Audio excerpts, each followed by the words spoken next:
Progression for me is life. Progression for me is one of the most important parts of the game. So progression is really important for us in Assassin's Creed 2. We live the life of someone. That was the main idea, you know, when we say, let's have a character for over 30 years. We really want the player to feel the same emotion that the character has throughout his quest to avenge his family.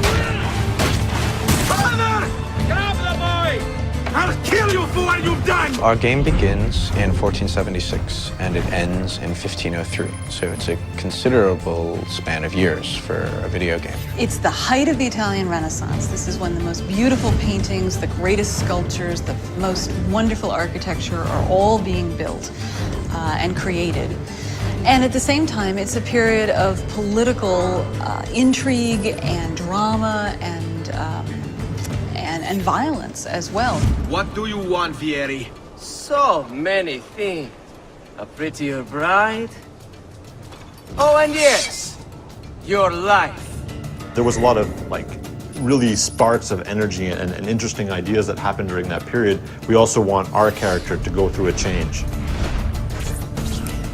I think the mission structure is completely compatible to the time span that we want to cover.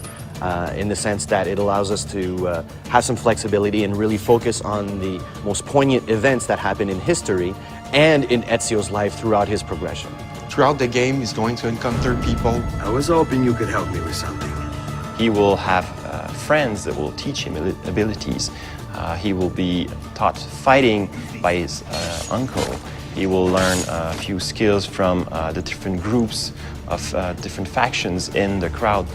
I'm going to teach you how to survive. He'll also learn by himself a few tricks. And this will make sure that the player progresses in the game in a way that always varies the experience. If your character isn't evolving and it's not like you're not looking, oh, what's my next new toy, or what's the next thing that I'm going to get to play with, the game will feel stale. So it's very, very important that the game feels refreshing. You know, every new mission that you play, there's something to look forward to at the end of it. The more and more the game progresses, the more and more anger he has, and the more he has to let out that anger.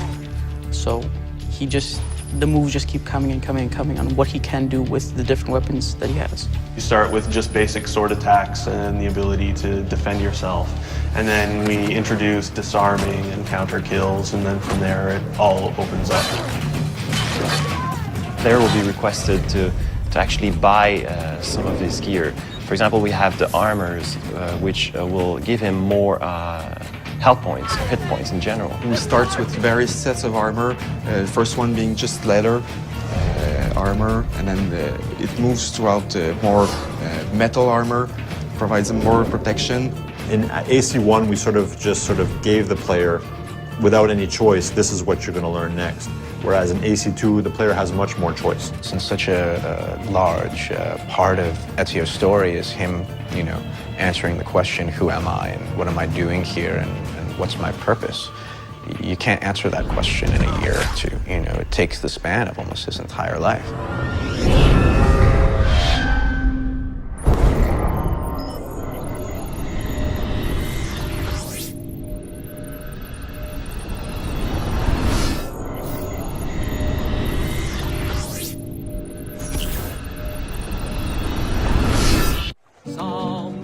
On a rooftop, there's a hero in a hood.